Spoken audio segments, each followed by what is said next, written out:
पाऊल दिसते कोण आली ग.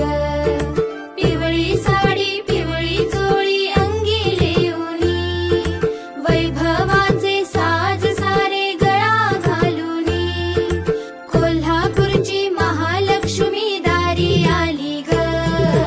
उंबरठ्यावर पाऊल दिसते कोण आली ग. उंबरठ्यावर पाऊल